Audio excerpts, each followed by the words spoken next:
ओम अज्ञानतिमिरान्धस्य ज्ञानञ्जनशलाकया चक्षुरुन्मीलितं येन तस्मै श्री गुरुवे नमः। दूसरी शाखा है जगदानंद पंडित की। तो जगदानंद पंडित के बारे में, उनके जन्म और प्लेस के बारे में ज़्यादा जानकारी नहीं मिलती है। हाँ, लेकिन इतना ज़रूर मिलता है कि चैतन्य चरितामृत में हम सुनते हैं पहले कैंटो के 10वें अध्याय में जगदानंद पंडित के बारे में बताते हैं, यानी कि आदि लीला में जगदानंद पंडित के बारे में बताते हैं कि जगदानंद पंडित मेरी लाइफ एंड सोल है। भगवान की एक तरह से आत्मा है जगदानंद पंडित, और सत्यभामा के अवतार हैं, जैसे कि हमने श्लोक में भी सुना।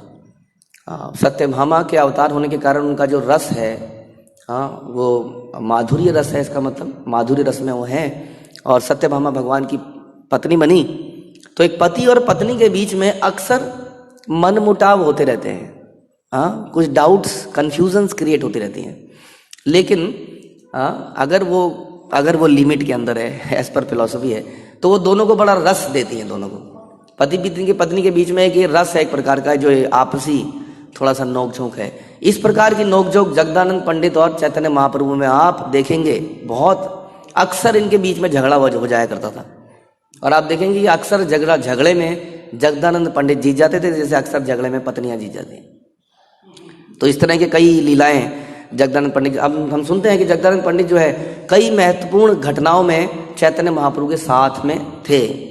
जैसे कि जब भगवान गया से दीक्षा लेकर आए, तो उन्होंने संकीर्तन मूवमेंट को चालू किया।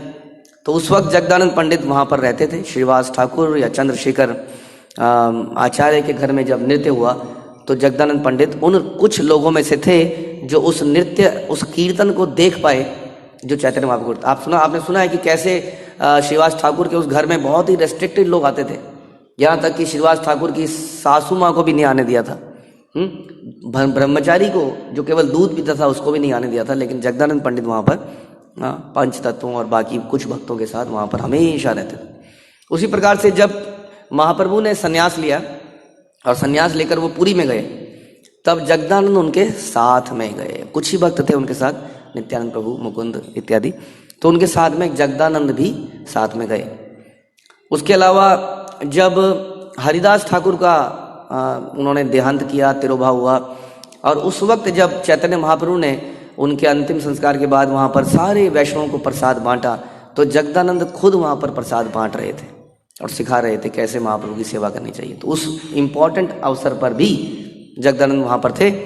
उसके अलावा एक इम्पॉर्टेंट मैसेंजर की जरूरत थी, जो कि सारी न्यूज़ चैतन्य महाप्रभु के बारे में पुरी से नवद्वीप में लेके जाए, और उसके लिए जगदानंद पंडित को चुना गया था। तो जगदानंद पंडित अक्सर पुरी से नवद्वीप में जाते थे, और वहाँ पे जाके सची माता से मिलते थे और सची माता को संतुष्ट करते थे।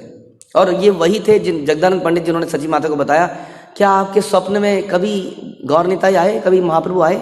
उन्होंने प्रसाद को पाया कि हाँ, बहुत बार सपने में ऐसा लगता है कि गौरांग निमाई आया है और खा के चला गया है। तो वो बताते हैं, फिर वो सारी बात बताते हैं, क्या तुम्हें उस दिन लगा था जब तुमने ये बनाया था? उस दिन लगा। तो वो हैरान हो जाती है, तुम्हें कैसे पता? तब वो बताते हैं कि चैतन्य महाप्रभु वास्तव में स्वयं आते हैं जब आप भोग लगाती हैं। ऐसा नहीं है कि आपको सपने में दिखता है, वो वास्तव में आती हैं, और तब उनको ये बात का बिलीव होता है कि हाँ, मेरा निमाई नित्य मेरे यहाँ पर भोग लगाने के लिए आता है। तो जगदानंद पंडित उन विशेष व्यक्तियों में से थे जो सची माता को संतुष्ट करने के लिए वहाँ पर अक्सर भेजे जाते थे, और वो बताते थे कि चैतन्य महाप्रभु का स्वास्थ्य ठीक है, सब कुछ ऐसा चल रहा है, और उनसे मिलकर सची माता संतुष्ट हो जाती थी। इसका मतलब बहुत ही स्पेशल व्यक्ति थे महाप्रभु के निजी। अब कुछ लीलाएं सुनते हैं जगदानंद पंडित की, बहुत मधुर लीलाएं उनकी भगवान के साथ हुई। जगदानंद पंडित को अक्सर भगवान की डांट मिलती थी। जैसे हम सुनते हैं कि जो भगवान के जो बहुत निजी व्यक्ति होता है, उस निजी व्यक्ति को हम डांटने का अधिकार रखते हैं, डांटने का मन करता है, क्योंकि जिसको ना डांटा जाए हमें डर लगता है कि नाराज हो जाएगा, चला जाएगा। लेकिन जहाँ हमें विश्वास होता है ये कहीं नहीं जाएगा, कितना भी डांट लो, मार लो, ये लौट के वापस ही आएगा। तो यानी कि इतना विश्वास, इतना आत्म अपनापन होता है, तो वहाँ पे आदमी उसको डांटता है, डांट भी देता है। जैसे हम अपने बच्चे को डांट देते हैं और बच्चा हमसे आगे और ज़्यादा लिपट जाता है। तो ऐसी कुछ लीलाएं महाप्रभु की जगदानंद पंडित के साथ हुई। तो एक बार जब महाप्रभु साउथ इंडिया टूर में जा रहे थे, अब साउथ इंडिया टूर में जब जा रहे थे तो उन्होंने बोला मैं किसी को लेके नहीं जाऊंगा, और सब लोग बोल रहे थे आप इसको ले जाइए, आप इसको, मैं किसी को नहीं ले जाके जाऊंगा, ये नित्यानंद मेरा दंड तोड़ देता है। और ये जगदानंद हमेशा मुझे इंद्रिय तृप्ति कराने में लगा रहता है। ये खा लो, ये पहन लो, ये ओढ़ लो, ये लगा लो, हाँ तुम में से किसी को लेके। जगदानंद के बारे में इस तरह से खूब डांट के बोलते हैं कि मैं इसको कहीं भी नहीं अकेले लेके नहीं जाऊंगा। तो इस प्रकार से एक ये इंसिडेंस मिलता है जहाँ महाप्रभु बहुत ही अपने निजी भक्तों के लिए बोलते हैं कि ये मेरे को इंद्रिय, वास्तव में भगवान की कोई इंद्रिय तृप्ति हो नहीं सकती है, क्योंकि भगवान की इंद्रियों को ही तो संतुष्ट करना है, और करना क्या है, और जगदानंद वही करते थे। उसके बाद में एक बार क्या होता है कि सनातन गोस्वामी जगन्नाथपुरी में महाप्रभु से मिलने के लिए आते हैं।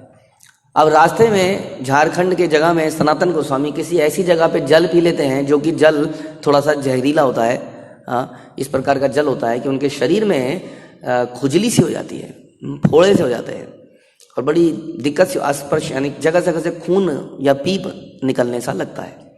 अब इस हालत में वो जगन्नाथपुरी में आते हैं, और जगन्नाथपुरी में जब आते हैं तो चैतन्य महाप्रभु इस बात को बिल्कुल इग्नोर कर देते हैं कि उनके शरीर की क्या हालत है, उनको चिपटा लेते हैं, अपने गले लगा लेते हैं, और इनके शरीर का सारा खून जो है चैतन्य महाप्रभु के शरीर में लग जाता है। अब ये देख के सनातन गोस्वामी बड़े दुखी होते हैं कि मैं इससे बेहतर था कि मैं मर जाता। तो वो सोचते हैं कि मैं मरने का प्लान बना लेता हूँ, रथ के आगे कूद जाऊंगा, मर जाऊंगा, लेकिन यहाँ नहीं रहूंगा, क्योंकि यहाँ पर महाप्रभु जब भी मुझे मिलते हैं मुझे गले लगा लेते हैं, और सारा मेरा जो अनटचेबल बॉडी है उससे वो दूषित हो जाते हैं। तो बीच में क्या होता है कि वो जगदानंद पंडित से सलाह मशवरा करते हैं कि आप बताइए, आप सीनियर भक्त हैं, आप भगवान के इतने क्लोज हैं कि मुझे क्या करना चाहिए, मैं ऐसे में क्या करूं। तो जगदानंद उनको एडवाइस करते हैं कि देखिए आपको ऑलरेडी आदेश मिल चुका है। क्या आदेश मिल चुका है? कि आपको वृंदावन में जाना है, सनातन गोस्वामी को, और वृंदावन में लीला स्थलियाँ खोजनी है, ग्रंथों की रचना करनी है, मंदिरों का निर्माण करना है, प्रचार करना है, भक्ति के नियम बनाने।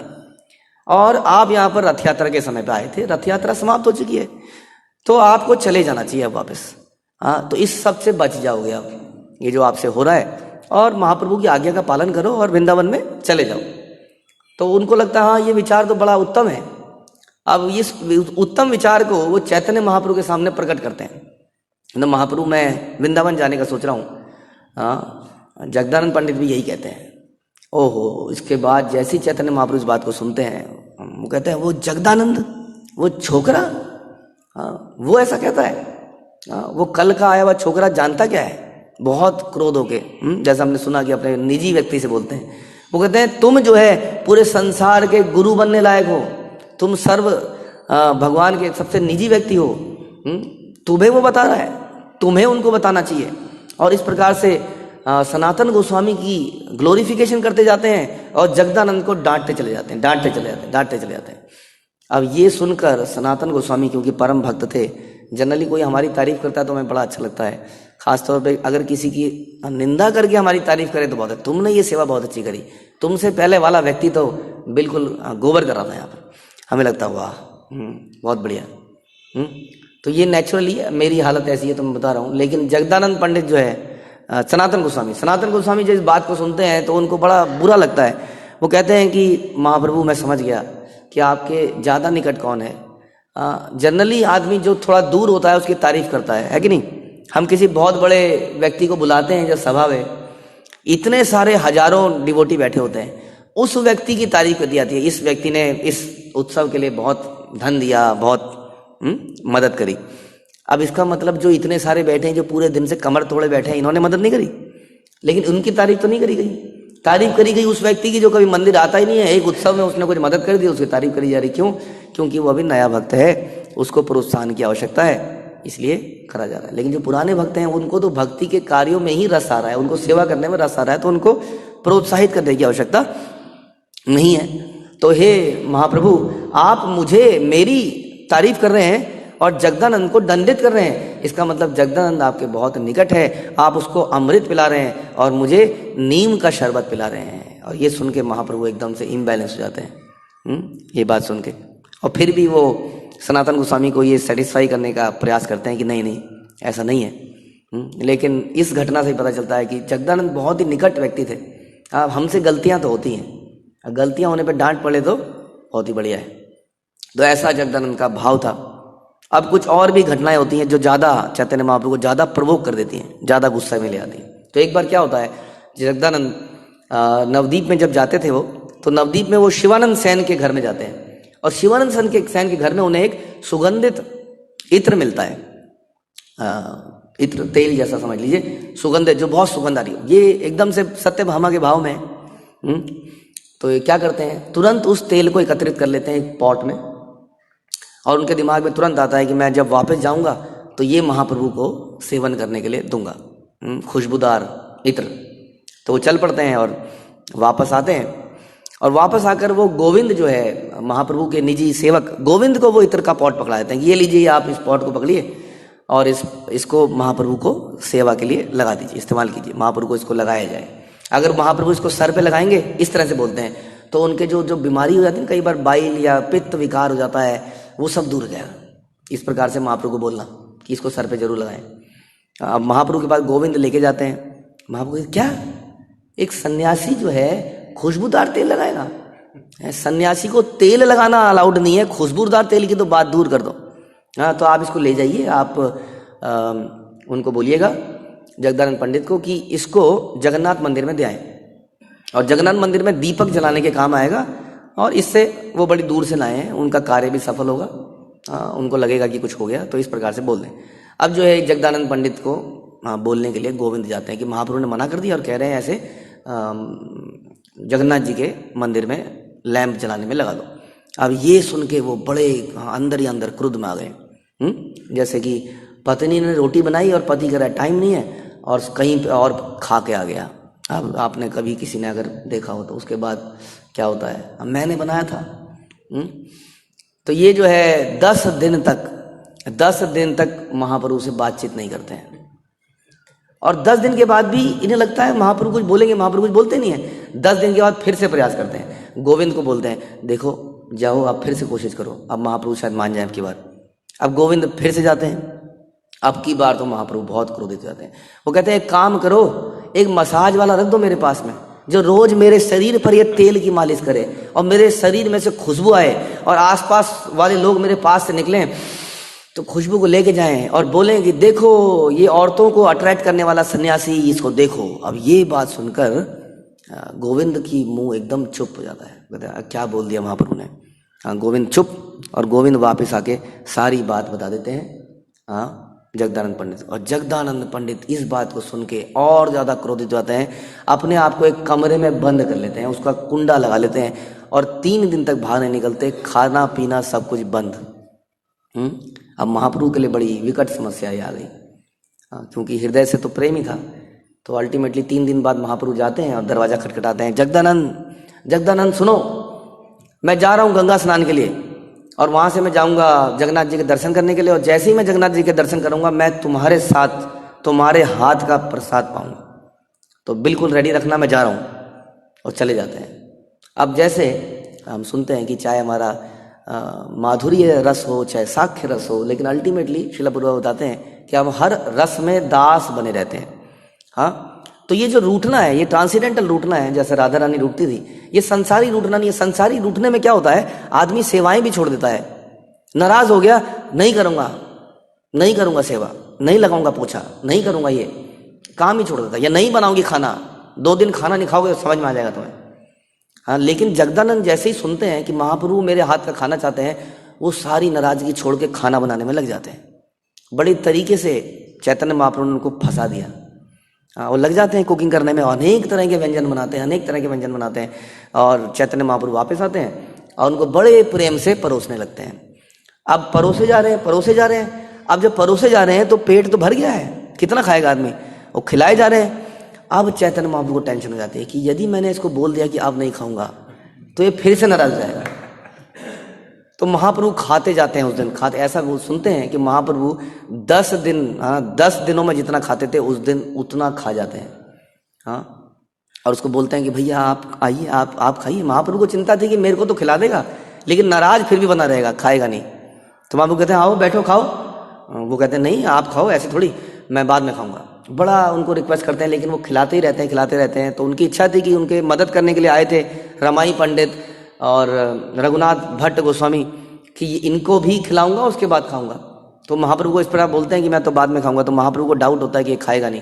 तो महाप्रभु जाते हुए गोविंद को वहीं छोड़ देते हैं कि गोविंद तुम यहाँ पर रहो और तुम देखते रहना कि खाएगा नहीं और मुझे बताना कि इसने खाया कि नहीं। तो बाद में जगदानंद पंडित, रघुनाथ भट्ट गोस्वामी, रमाई पंडित, इन बाकी लोगों को बड़ा प्रेम से प्रसाद देते हैं। और अंत में चैतन्य महाप्रभु का जो रेमनेंस बचा होता है, जो उच्छिष्ट होता है, उसको बड़े प्रेम से खाते हैं।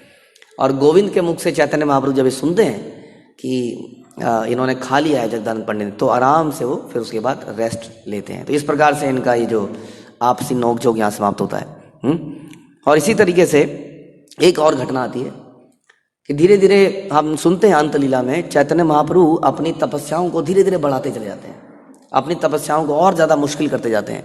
तो एक बार वो ये डिसाइड करते हैं कि आज से मैं केले के जो छाल होती है उसको सुखा के उस पर सोया करूँगा। अब वो जो है चुभती है, थोड़ी इस तरह की बन होती है, वो सूख के कड़क हो जाता है वो। तो अब सारे महाप्रभु के भक्त बड़े परेशान कि महाप्रभु इस पे सोएंगे, ऐसा कैसे होगा। अब कोई किसी के अंदर हिम्मत नहीं है कि महाप्रभु को मना करे कौन। हाँ, क्योंकि वो बात में तो बोल देते चला जाऊंगा यहाँ से, जाला कुछ किया तो। अब एक ही व्यक्ति आया ऐसे में लड़ने वाला व्यक्ति, वो थे जगदानंद पंडित। हाँ, तो जगदानंद पंडित ने ये अपने ऊपर लिया। तो उन्होंने एक कपड़ा लिया, उसकी एक बढ़िया सा बेड बनाया, उसके अंदर कॉटन को भर दिया, यानी कि रुई का बहुत ही सुंदर गद्दा बना दिया और एक तकिया बना दिया। और फिर से गोविंद को दे दिया, जी गोविंद आप बोल देना मैंने दिया है, अब महाप्रभु इसमें लेटेंगे। अब महाप्रभु उसको फिर से महाप्रभु कहते हैं कि एक सन्यासी को जमीन पे लेटना चाहिए, तुम मुझे ये तकिए और ये गद्दे दे रहे हो। हाँ, मेरे लिए एक काम कर लो, मेरे लिए एक पलंग ले आओ साथ में, अब पलंग पे और सो जाऊंगा। और जगदानंद जो है ये बात को बाद में स्वरूप दामोदर जगदानंद को बताते हैं कि उन्होंने ये एक्सेप्ट नहीं किया, वो फिर से उसी मूड में चले जाते हैं। लेकिन इस वक्त एक अच्छा बात ये होती है कि स्वरूप दामोदर जो है केले के पत्तों से बड़ा सुंदर एक बेड बनाते हैं जो कि थोड़ा मुलायम होता है, और महाप्रभु उसको एक्सेप्ट कर लेते हैं और सारे भक्त प्रसन्न हो जाते हैं। लेकिन जगदानंद प्रसन्न नहीं होते, क्योंकि उन्हें तो रुई के गद्दे में ही सुलाना था। हाँ, तो इस प्रकार वो इस तरह से नाराज ही रहते हैं। और नाराजगी इस बार इतनी बढ़ जाती है कि वो महाप्रभु से बोलते हैं, महाप्रभु मैं नहीं रहूँगा यहाँ पर, मैं जा रहा हूँ यहाँ से। कहाँ जा रहे हो तुम? मुझे वृंदावन जाना है।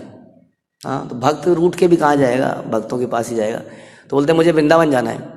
अब महाप्रभु परमिशन नहीं देते, नहीं जाओगे तुम कहीं, यहीं रहो, मुझे पता है तुम वृंदावन क्यों जाते हो, मेरे से नाराज हो ना इसलिए जाना चाहते हो।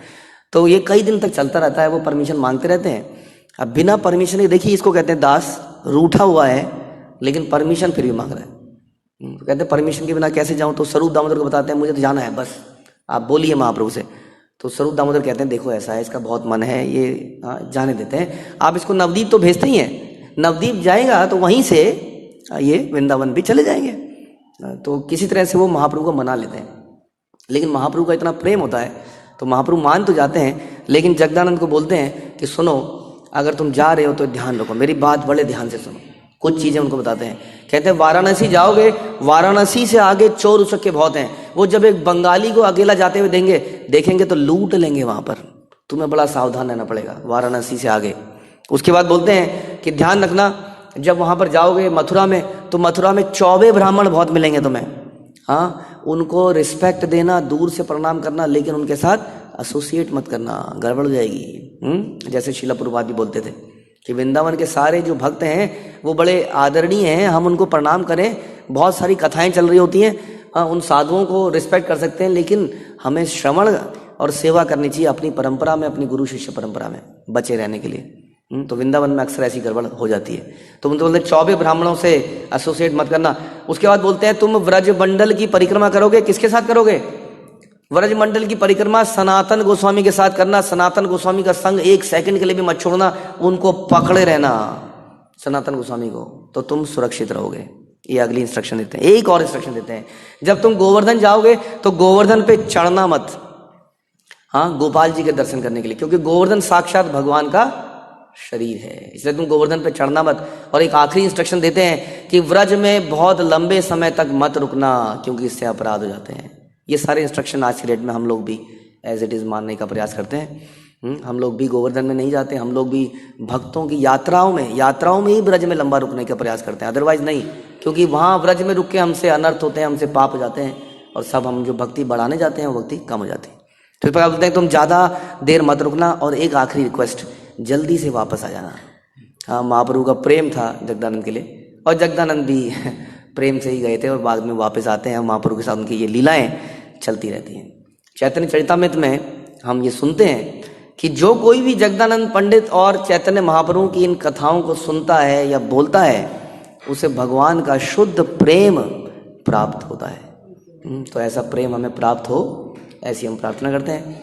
तो ये थे जगदानंद पंडित, और ये है भगवान की चैतन्य वृक्ष की छठी शाखा, जिसके बारे में हमने सुना। आपका बहुत धन्यवाद। श्रील प्रभुपाद की जय, श्री चैतन्य चरितामृत की जय, श्री कृष्णदास कविराज की जय।